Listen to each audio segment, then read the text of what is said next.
Boa noite. Boa noite. Sejam todos muito bem-vindos. É uma alegria estar aqui, muito grande. Que bom que nós estamos aqui, né? Porque se estamos aqui, é porque nós vencemos o frio, o cansaço, às vezes o medo, às vezes a insegurança, às vezes uma tristeza, uma mágoa, às vezes até uma falta de fé, às vezes uma dúvida, um mal-estar, um problema de saúde. Mas aqui estamos, olha que bom. E estando aqui, nós estamos trabalhando. Não pense que só trabalha quem está falando, quem serve café, quem entrega um bilhete. Não, todos nós estamos trabalhando aqui. Nesse momento, vocês estão trabalhando junto comigo. Eu aprendo junto com vocês. Porque ao estar sentados aqui, e inclusive eu estou aqui, estamos investindo em algo que ninguém pode tirar da gente, em algo que nada pode tirar da gente, nem a morte, nem o desencarne. Estando aqui hoje, eu estou investindo na minha saúde mental, na minha saúde espiritual, na minha moral. Eu estou aqui hoje porque algo em mim me incomoda, porque eu sei que eu preciso melhorar, porque eu sei que tem algo que me machuca, algo em mim que dá para ser um pouquinho melhor. E fazendo isso, buscando ouvir a palavra de Jesus, buscando o Evangelho, buscando a espiritualidade, a doutrina espírita, buscando essa paz de espírito, então eu estou também buscando melhorar a minha vida, a vida ao redor de mim. Emmanuel já diz em Pensamento e Vida, a vida fora de nós é o espelho daquilo que está dentro.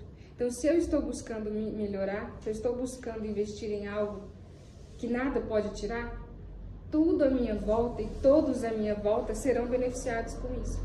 Então, eu estando bem, a minha família tem maiores chances de estar bem, meu trabalho, tudo que convive, todos que convivem comigo. Porque quando eu consigo entender que eu preciso assimilar as palavras de Jesus, preciso assimilar o Evangelho de Jesus, vivenciar tudo aquilo que Jesus vem me trazer, então eu estou pronto para ter uma vida melhor, para brigar menos, para sofrer menos, para ter menos raiva, menos frustração. Porque Jesus veio aqui para isso. Jesus não veio para ficar lindo nesse livro aqui, bonitinho. Jesus não veio para ficar num quadro bonito. Jesus veio para que a gente transforme as suas palavras, a sua vida, o seu Evangelho, em ferramentas, em instrumentos, em tecnologia do dia a dia, em algo que eu possa usar para melhorar a minha vida. Jesus disse, vós sois deuses, podeis fazer o que eu faço e muito mais. Então Jesus, que é o caminho, a verdade e a vida, ele já deixou para nós bem claro o que a gente precisa fazer. E que a vida dele, o Evangelho dele, as palavras dele, são dicas, um tutorial, um modelo. O Evangelho, o Livro dos Espíritos vem nos dizer que Jesus é o guia e modelo perfeito. Kardec entendeu que a gente precisa, no Livro dos Espíritos, melhorar. A gente veio aqui para isso. Kardec percebeu que a gente veio aqui para melhorar, a gente não veio a passeio. E aí ele faz a grande pergunta. E aí, gente, como que eu faço para me melhorar? Como que eu faço para então cumprir a minha missão, para seguir o sentido da minha vida? Para a minha vida ter um sentido, como que eu faço? Porque a espiritualidade respondeu, todo defeito gera uma tristeza, todo um sofrimento. Toda vez que nós seguimos um defeito, toda vez que nós insistimos um defeito, nós sofremos. E a espiritualidade deixa bem claro, quer ser feliz? Segue a lei de Deus. O Livro dos Espíritos fala. A lei de Deus, a lei natural, ela abrange todos os aspectos da nossa vida. E toda vez que o homem foge da lei de Deus, ele é infeliz.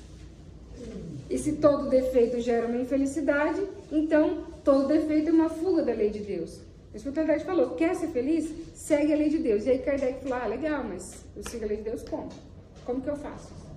E a espiritualidade deixou bem claro. Vocês têm um modelo perfeito, vocês têm um guia perfeito. Segue Jesus. Sede cristão, essa palavra resume tudo. Segue Jesus. Ou seja, para a gente ser feliz, a gente tem que seguir Jesus. Jesus foi o exemplo de como seguir a lei de Deus. E eu sempre recomendo em todas as nossas conversas, estuda a terceira parte do Livro dos Espíritos, junto com o Evangelho segundo o Espiritismo. Que a terceira parte do Livro dos Espíritos, que é as leis morais, foi o que originou o Evangelho segundo o Espiritismo. O Evangelho segundo o Espiritismo é um desenvolvimento das leis morais. E Jesus veio mostrar como viver as leis morais. Trouxe as leis de Deus, né? A lei de Deus que a gente divide pedagogicamente em 10 partes. Jesus veio mostrar para nós como que faz. É o tutorial, é o passo a passo, é o Ctrl+C, Ctrl+V. É aquilo que a gente tem que aprender, interiorizar e vivenciar. Por isso que é tão importante. A terceira parte dos Espíritos são 12 capítulos. 12 meses, 1 ano. Então, se a gente lê um capítulo da terceira parte do Livro dos Espíritos por mês, em 1 ano a gente já vai ter lido toda a lei de Deus, já vai começar a ter uma noção do que é a lei de Deus, para quando a gente vivenciar aquele sofrimento, aquela dor no dia a dia, a gente se lembrar. Por exemplo, lei do trabalho. O trabalho é uma lei. Mas aí chega na segunda-feira, eu tô num mau humor terrível. Chega segunda-feira, eu tô com aquela nhaca. Por quê? Porque a gente tem aquela cultura de que segunda-feira é o pior dia da semana, que eu tenho que trabalhar 7 dias, porque o trabalho é horrível, o trabalho é ruim. Mas se eu já estudei a lei do trabalho, se eu já entendi que tudo trabalha, as plantas trabalham, os animais trabalham, a terra trabalha, o ar, tudo trabalha. Todas as minhas células trabalham aqui dentro de mim, meus órgãos trabalham, tudo em nós, dentro e fora de nós é trabalho. Ou seja, o que eu vou encontrar no dia a dia? Trabalho. Se a lei de Deus abrange todos os aspectos da minha vida, cada parte da lei de Deus é uma parte do meu dia a dia. Tem trabalho, tem sociedade, tem destruição, tem conservação, tem amor, justiça e caridade, tem igualdade. Todas essas partes eu vou encontrar no meu dia a dia. E aí, quando eu me deparar com aquela situação, eu vou ter 2 ferramentas poderosíssimas que a gente não cansa de divulgar, que é o Livro dos Espíritos, que é a terceira parte, as leis morais. Eu vou saber que aquilo lá está dentro do esperado, ok? Está dentro do script, está dentro do roteiro, é isso mesmo que tem que acontecer. E eu vou ter, pelo Evangelho segundo o Espiritismo, pela moral de Jesus, eu vou saber como reagir. A gente sempre recomenda o Evangelho Terapia. Evangelho Terapia é diferente de Evangelho no Lar. Evangelho no Lar, uma vez por semana, com a minha família, ou sozinho. Eu vou lá, por exemplo, toda quinta-feira às 8 horas eu faço Evangelho no Lar. Evangelho Terapia é diferente. Evangelho Terapia eu vou pegar o meu Evangelho, de preferência físico, pode ser aplicativo também. Eu posso fazer Evangelho Terapia no ônibus, no Uber, no carro, quando eu espero meu filho. Eu posso fazer de madrugada, no plantão. Eu posso dormir mais cedo, acordar um pouquinho mais cedo. Eu posso dormir mais tarde. Eu posso fazer na hora do almoço. Eu posso fazer em qualquer ambiente, desde que eu faça todos os dias 5 a 10 minutos. Pego meu Evangelho, respiro fundo, falo: Jesus, me ajuda. O que eu estou precisando ouvir hoje? Assim, ó, Jesus, o que a gente precisa hoje mais do que nunca? Ajuda a gente, tá difícil. Respiro fundo. Abro meu Evangelho. Leio uma palavra. Ou uma frase, um parágrafo, o que quiser. No caso, caiu A Fé Transporta Montanhas, justamente o livro que foi sorteado. A fé é mãe da esperança e mãe da caridade. Esse é um dos temas de hoje. Hoje o nosso tema é responsabilidade, felicidade e fé. A fé, para ser proveitosa, deve ser ativa. Não deve se entorpecer. Mãe de todas as virtudes que conduzem a Deus, a fé deve velar atentamente pelo desenvolvimento das filhas que dela nascem. A fé, para ser proveitosa, deve ser ativa. Tá, gostei dessa frase. Fecho meu Evangelho e faço a seguinte pergunta, que é o pulo do gato do Evangelho Terapia. O que isso tem a ver comigo? Como que eu vou usar isso que eu acabei de ler? O que eu faço com isso? Acabei de ler. A fé é uma força ativa, ou seja, uma coisa que se mexe. O que isso tem a ver comigo? Será que eu tenho fé? Como que está a minha fé? Será que eu sei o que é ter fé? Como que eu pratico a minha fé? Como que está a minha fé? Está fraca? Está forte? Será que eu sei como está a minha fé? Será a fé ativa? Significa que tem que se mexer. Será que eu estou me mexendo? Ou será que eu estou esperando cair do céu? Então, provavelmente, no final da Evangelho Terapia, a gente vai terminar com muitas perguntas e poucas respostas. Ótimo. Fecho meu Evangelho, faço outra prece, continuo meu dia. Naquele mesmo dia, ou no próximo dia, Deus, a vida, Jesus, eu mesmo, vou ser colocado em uma situação, vou me colocar em uma situação, em que aquilo que eu li vai ser a resposta para aquela situação. Vai ser a ferramenta que vai me ajudar a resolver aquela situação. É assim a terapia. Quando a gente conversa com o psicólogo, ele vai dando instrução, vai dando ferramenta. E na hora a gente sozinho fala, eureka, é esse o problema. Porque Jesus é o psicólogo por natureza. Então ele está esperando que a gente dá a mão para ele. Porque Jesus falou assim, vinde a mim, vós que estáis cansados, e eu vos consolarei. Jesus não falou assim, espera que eu vou pegar um Uber, eu vou te encontrar. Fica aí onde você está que eu te encontro. Ele falou, vem a mim, vem a mim. Então se caiu fé ativa, então provavelmente eu não estou me mexendo. Provavelmente eu estou achando que fé é não fazer nada.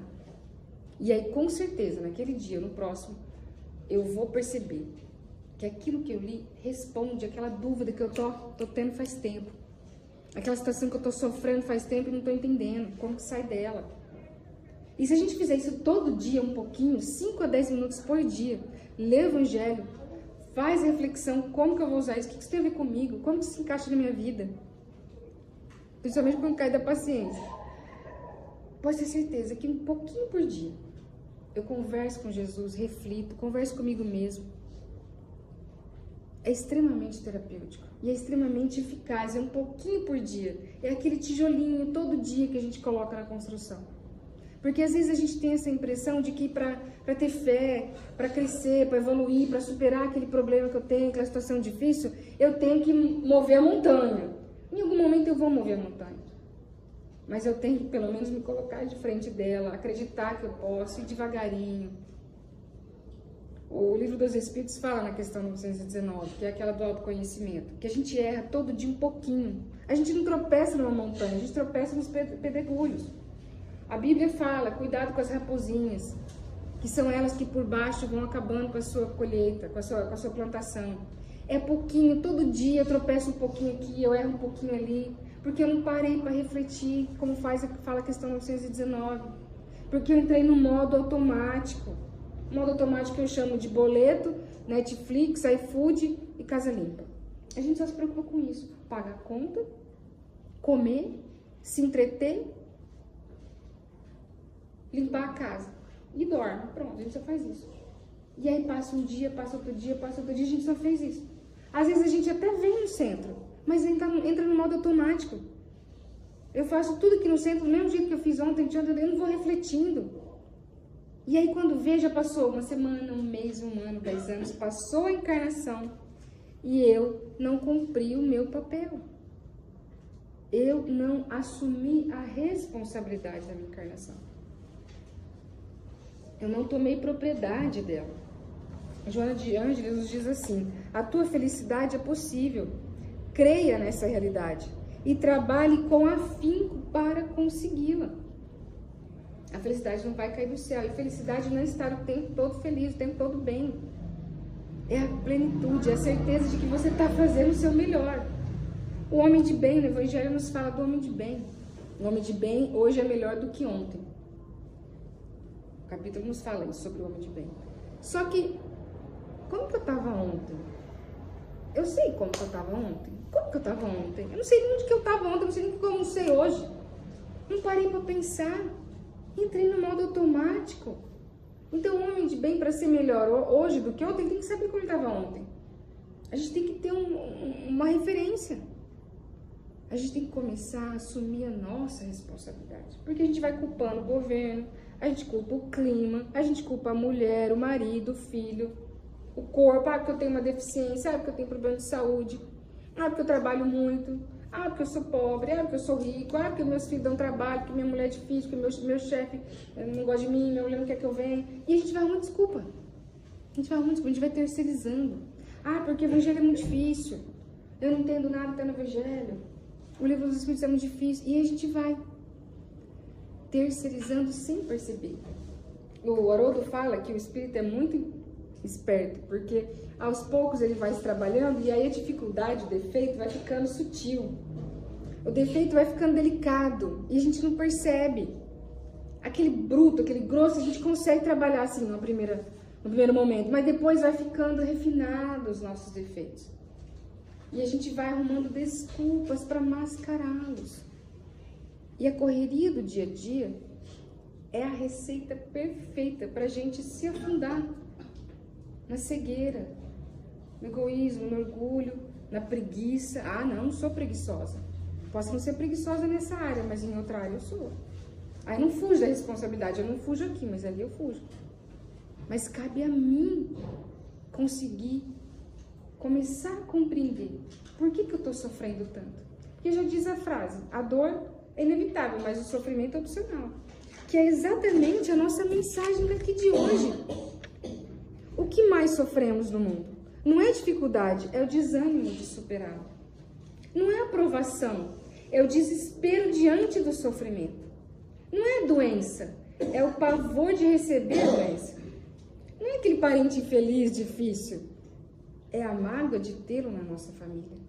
Não é o fracasso, é a incapacidade, é a teimosia de não reconhecer os próprios erros. Isso é difícil. Não é ingratidão, é a incapacidade de amar sem egoísmo. Não é a própria pequenez, é a revolta contra a superioridade dos outros. Não é a injúria, é o orgulho ferido. Não é a tentação, é a volúpia de experimentar-lhes os alvitres. Não é a velhice do corpo, é a paixão pelas aparências. Como é fácil perceber, na solução de qualquer problema, o pior problema é a carga de aflições que criamos, desenvolvemos e sustentamos contra nós. Ou seja, é a minha postura diante daquela situação. Tem um livro muito bonito que chama Sementes de Felicidade. E ele fala assim, ele tem uma mensagem para cada dia. E ele diz assim, se a gente conseguir compreender a nossa natureza divina como filhos de Deus, como herdeiros do mundo, porque ele é o dono do mundo. Se ele é o dono do mundo, eu sou herdeiro do mundo. Como criação de Deus, com todos os recursos que Deus colocou em nós, como Jesus já disse, vós sois deuses, podeis fazer o que eu faço, muito mais. Se nós conseguirmos compreender a nossa natureza e a nossa capacidade, nós vamos conseguir entender que não existem problemas. Não existem problemas. O que existe é a complicação dentro de mim. É a minha reação. Porque por pior que seja a situação, Deus já colocou a solução dentro de mim. E isso está no Evangelho, no capítulo Muitos os chamados e poucos os escolhidos. Que ele diz isso. Muitos são chamados, ou seja, todo mundo é chamado, muitos são chamados porque existem muitas pessoas, encarnadas e desencarnadas. Mas poucos são os escolhidos. E seria muita ingenuidade nossa, seria muito preto no branco, assim, seria uma leitura muito superficial do Evangelho dizer que quem escolhe é Deus. Porque essa é a primeira leitura que a gente faz. Há muitos chamados, poucos escolhidos, então eu não sou escolhido por Deus. Essa é uma leitura infantil e muito equivocada. Muitos chamados e poucos escolhidos, mas quem escolhe sou eu. Quem escolhe sou eu, porque Deus me chama. Quem escolhe sou eu. Porque a lei de justiça, amor e caridade. Onde estaria a justiça de Deus se ele colocasse na mão dele a minha escolha? Não existe o livre-arbítrio? O livre-arbítrio existe. Então, a minha felicidade está na minha mão. A minha evolução está na minha mão. O meu poder está na minha mão. Porque Deus é justo, amoroso e caridoso. Lei de amor, justiça e caridade. Como ele é justo, ele permite que eu escolha. Mas ele é amoroso, ele me dá muitas oportunidades, todas as oportunidades do mundo. Como ele é caridoso, ele coloca um monte de recursos à minha volta para eu escolher. Então tudo, dentro e fora de mim, são oportunidades de escolher Deus. Aquele parente difícil é uma oportunidade de escolher Deus. Eu gosto de dizer que a família, Deus coloca como família aquelas pessoas que a gente ainda não aprendeu a amar. Como amigos, aqueles que a gente já sabe amar. Porque é tão fácil amar um amigo, tão gostoso, mas a família é tão difícil para todo mundo. Não pensem que eu sou melhor que ninguém. Deus coloca alguém aqui com as mesmas dificuldades que vocês para mostrar que, olha, é possível, eu sei o que você está passando. Haroldo fala, né? Que a gente tem que parar com essa ideia de que palestrante é melhor do que ninguém, que Deus age pelas criaturas através das criaturas. Porque se colocasse um santo aqui, o que vocês iam pensar? Ah, é fácil para Juliana, não tem a sogra que eu tenho, não tem o chefe que eu tenho, não tem o vizinho que eu tenho. Isso é fácil? Tenho tudo isso. E sofro do mesmo jeito. Mas o interessante é que cada um tem uma visão, cada um tem uma forma de enxergar, que na verdade não existe problema. O que existe é a nossa teimosia, o nosso orgulho, a nossa vaidade. E o Evangelho Terapia e o estudo das leis morais vai nos dizer isso. Aquela situação que parece absurda, quando eu estudo, por exemplo, a lei de evolução, eu vou entender que aquela situação está me empurrando. Porque a evolução vai me empurrar. E muitas vezes na minha vida parece que tudo é destruído. E na minha vida parece que virou de cabeça para baixo. Quem nunca passou por fases assim? Que parece que Deus está mudando toda a minha vida. Parece que não está dando nada certo. Parece que está tudo revirado. A destruição é uma lei. A renovação é uma lei. Mas a conservação também. Então algumas coisas serão conservadas. Que precisam. E eu vou progredir. E eu vou ter trabalho, sim. E eu vou ter que entender que aquela pessoa que eu acho que é pior do que eu, ou melhor do que eu, é igual a mim, porque a igualdade também é uma lei. E quando eu uso esse conhecimento da lei e do Evangelho de Jesus, das palavras dele, então eu me sinto mais forte, eu me sinto mais capaz, eu me sinto mais pleno, eu me sinto mais capacitado, eu me sinto menos vítima. Eu me sinto menos injustiçado, porque a injustiça não existe. Porque quando a gente estuda na Gênesis os atributos de Deus, a gente entende que Deus é perfeito, Ele é eterno, Ele é imutável, Ele é material. Ou seja, tudo que é dele é perfeito, é eterno, é imutável, material. Ou seja, as leis dele são perfeitas.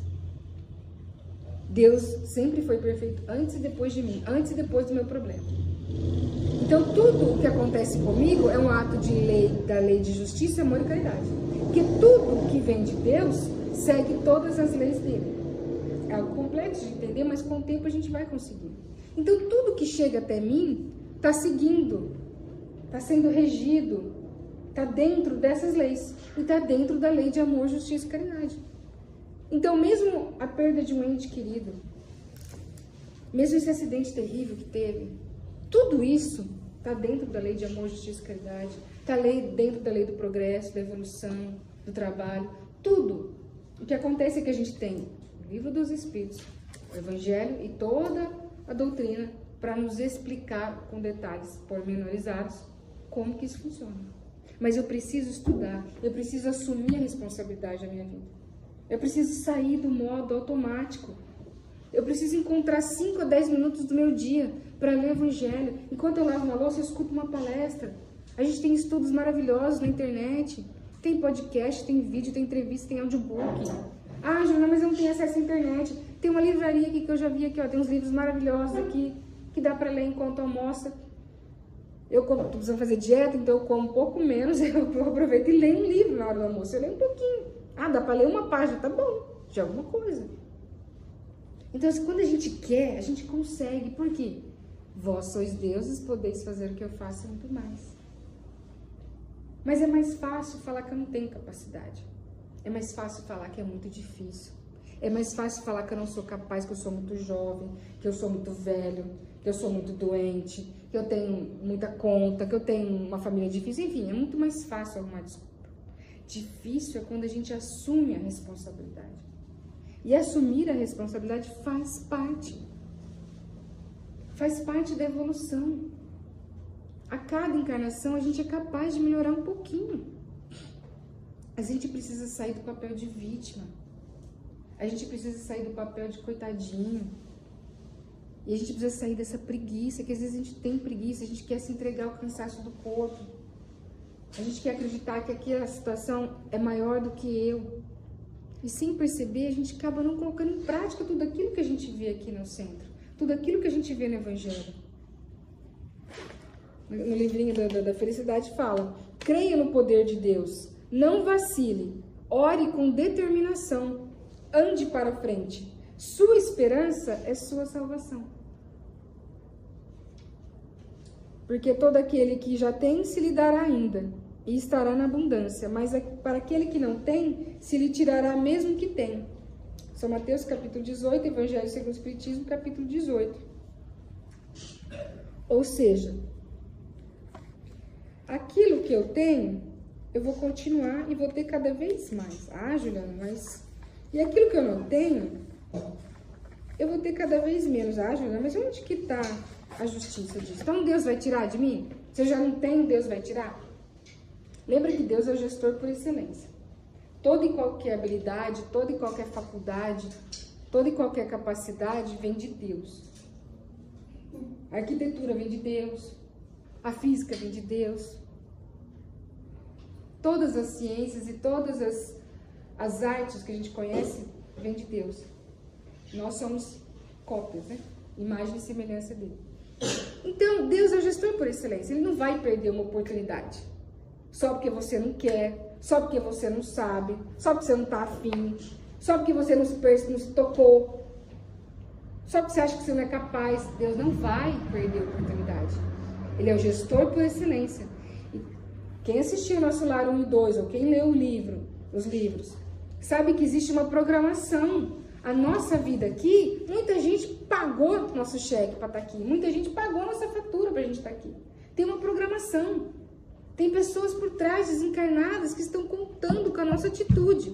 Que tem todo um planejamento para juntar eu com meu pai, com a minha mãe, com o meu irmão. Ah, juro, com aquele parente difícil? É. Com aquele vizinho insuportável? É. Tem um motivo muito justo e caridoso para eu estar na situação que eu estou. E aí a gente volta para aquela frase: não existe problema, existe oportunidade. Ou seja, se eu não aproveito... A parábola dos talentos. Se eu não aproveito o talento, para que Deus vai me dar mais talento? Você que é um chefe, um empreendedor, você está vendo que aquele funcionário não quer. Aquele funcionário não quer fazer mais nada. Você vai dar mais função para ele? Você vai dar um cargo de chefe para ele? Se ele não quer nem aprender o básico? Se ele não quer melhorar, não quer evoluir? É desperdício de recurso. É desperdício de talento. Se não quer, então tá bom. Então eu vou dar para alguém que quer, porque eu não posso desperdiçar. Então, quanto menos a gente usar os nossos talentos, quanto menos a gente se esforçar, menos Deus vai investir em nós. Ele não vai deixar de investir porque ele é pai amoroso. Mas se eu poderia fazer 100%, eu vou fazer 50%. Se eu poderia quitar 80% da minha dívida, eu vou quitar 10%. Agora, se eu entendi que tudo que eu tenho dentro de mim é o suficiente para resolver toda e qualquer situação, se eu uso o poder que eu tenho dentro de mim, porque o Evangelho fala da fé, que a gente caiu hoje sobre fé, que a fé é uma força inata, das faculdades inatas que a gente tem dentro de nós, que muitas coisas que hoje chamam de milagre, na verdade é o desenvolvimento, a evolução de faculdades naturais dentro de nós. O Evangelho fala isso, que a gente tem a fé humana e divina. Se o homem tivesse consciência da força que ele tem, ele conseguiria muitas coisas que hoje chamamos de milagres. É isso que fala o Evangelho.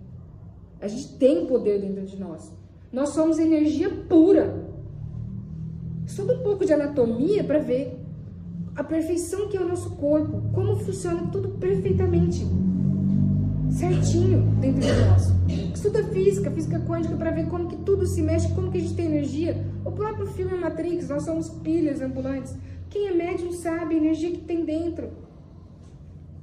Nós temos a capacidade física, emocional, espiritual, energética para resolver a situação. Nós temos o Evangelho, nós temos o Livro dos Espíritos, nós temos tantos recursos dentro de nós. O que falta? Falta fé e responsabilidade. Eu assumir a responsabilidade e confiar naquilo que Jesus falou para mim. Vós sois deuses, podeis fazer o que eu faço e muito mais. O que a gente está esperando? Para assumir a responsabilidade, ter fé nas palavras de Jesus. Jesus falou: vinde a mim, que eu vos consolarei. Ou seja, quando o negócio apertar ali na frente, eu posso contar com Jesus. Não, eu não vou conseguir. Não vai dar certo. Não, então eu estou confiando em nada de que Jesus está falando para mim? Nada? Então tudo que eu estou ouvindo, o Evangelho está entrando por aqui, saindo por ali? Por que eu estou vindo no centro se eu não estou aplicando? Por que eu estou buscando melhorar se eu não estou aplicando? Por que eu vou me formar e não vou usar aquele diploma? Por que eu estou estudando? Por que eu estou fazendo o que eu estou fazendo? Para perder recurso? Para perder desperdiçar energia? Aquele que não tem vai tirar ainda mais. Deus não vai ficar desperdiçando recurso. Mas aquele que tem, que tenta, que vai. Quantas vezes na nossa vida a gente achou que não dava, mas a gente foi lá, a gente tentou, a gente se esforçou, quando viu, conseguiu muito mais do que tinha tentado, do que tinha planejado. É assim. A gente estava conversando hoje sobre uma amiga nossa que conseguiu, ganhou a casa e foi e vai cada vez mais, porque ela acredita. A gente tem, todo mundo tem um exemplo de pessoas assim que você fala, meu Deus, como que ela consegue fazer aquilo? Mas consegue, porque ela tem fé e vai. E ela sabe que ela dá o passo, Deus abre o caminho. Mas tem que ter a fé e assumir a responsabilidade. Não, eu tô aqui, eu vou dar um jeito. No capítulo 18 ainda, muitos os chamados e poucos escolhidos.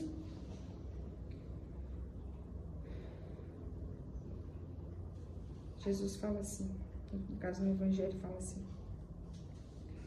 Deus não retira das suas criaturas o bem que se dignou lhes fazer.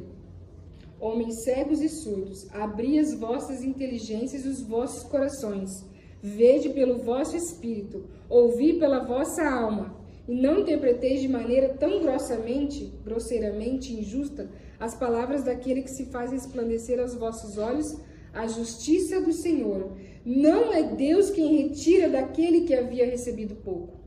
É o próprio Espírito, Ele mesmo, que preguiçoso e negligente não sabe conservar o que tem, e nem aumentar na fecundidade o óbolo que lhe caiu no coração. Ou seja, muitas vezes a gente reclama que a nossa vida é um deserto, que a nossa vida não está frutificando, que a nossa vida não está indo para frente, que a gente está só patinando. Quantas vezes a gente fica, às vezes até com inveja de quem consegue mais, de quem faz mais, mas a gente mesmo culpa os outros. Deus fala contigo pela voz silenciosa do teu coração. Centraliza-se em ti mesmo e no âmago da tua alma, e perceberás amorosamente que na natureza tudo cresce em harmonia. Analise o fluxo da vida nas águas, nas plantas, nas flores, nos animais. Analise nas pessoas e em ti mesmo, e verás a oportunidade de crescimento que todo ser está destinado a alcançar. Não tenha pressa, a paciência te ajudará a atravessar o momento de crise, e os frutos do amanhã serão proporcionais à tua paciência e ao teu trabalho de hoje. Realmente maravilhoso. Ou seja, a gente não precisa se atropelar, mas também a gente não pode parar. A gente tem que caminhar. A fé é uma força ativa. Que a gente possa, a partir de hoje, mais do que nunca, assumir a responsabilidade. Assumir a responsabilidade de que sim, eu sou capaz, sim, eu tenho defeito, sim, eu tenho limitação, mas eu sou capaz e eu tenho todos os recursos à minha volta para conseguir melhorar a minha vida, vencer aquele problema, superar aquela dificuldade, ser um pouquinho melhor hoje do que ontem. Pouquinho, mas já tá bom. No que a gente possa hoje, mais do que nunca, assumir a responsabilidade da nossa felicidade. Porque a gente fica se boicotando e achando que Deus não quer que a gente seja feliz. Deus quer que a gente seja feliz. E Ele deu todos os recursos, Jesus também. Então, mais do que nunca, a gente precisa encontrar alguns minutos do nosso dia para conversar com Jesus, para se entender, para conversar com a gente mesmo. A gente é capaz, é o nosso banho, é o nosso autopasse, é a nossa renovação. Eu vou pedir caridosamente, se a nossa colega do violão pode. Você poderia tocar aquele solado que você fez na hora da oração? Você poderia tocar de novo? Lógico. No final das nossas conversas, eu costumo fazer uma atividade. Posso fazer, velho? Claro. É uma atividade que a gente recomenda. Sempre quando for fazer evangeliterapia, se você puder fazer no mesmo momento. Se não puder, pode fazer em outro momento. Que é um encontro com Jesus diário. Pode tocar a música que vem no seu coração. Então, quem puder, Vamos relaxar na cadeira, vamos colocar numa posição confortável. Nós vamos respirar fundo pelo nariz, soltar pela boca.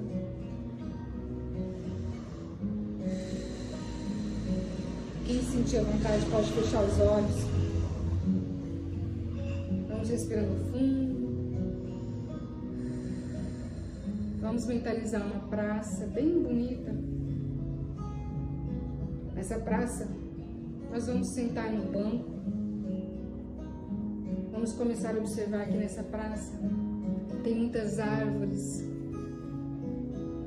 muitas flores, muitas borboletas, muitos pássaros. Existem rosas amarelas, vermelhas, brancas. Existem azaleias. Existem primaveras. Muitas flores, muitas árvores, muita natureza. Observando a natureza, uma flor está abrindo, uma flor está fechando, uma flor está morrendo.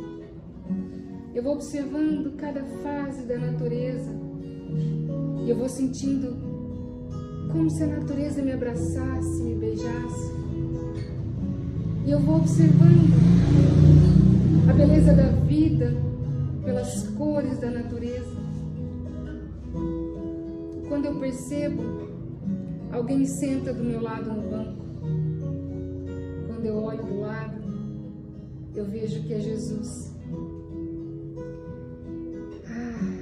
Jesus sentou do meu lado no banco. Eu olho para ele e falo: Jesus, você está aqui. Jesus, então, com o sorriso mais lindo do mundo, olha para mim e eu digo para ele: Jesus, tem dia que eu sofro tanto. Jesus, tem dia que meu coração aperta. Jesus, tem dia que eu não consigo ver beleza em nada. Jesus, tem dia que eu acho que eu não vou dar conta. Jesus, tem dia que eu não tenho vontade de sair da cama. Jesus, tem dia que eu não vejo graça em viver. Jesus, então, olha para mim, ainda com o olhar mais amoroso que eu já recebi. Ele estende as mãos e me abraça. É o abraço mais gostoso que eu já recebi na vida. O abraço de Jesus é como se o sol me abraçasse. O abraço de Jesus me aquece. É como se uma energia forte descesse da minha cabeça até os pés. É como se o amor me banhasse. É como se toda a alegria do universo estivesse dentro de mim nesse momento. E eu sinto uma luz, uma força. Eu sinto que eu sou amado, que eu sou capaz, que eu sou forte. Jesus é o melhor abraço do mundo. E nesse momento eu entendo. E eu falo: Jesus, eu já sei.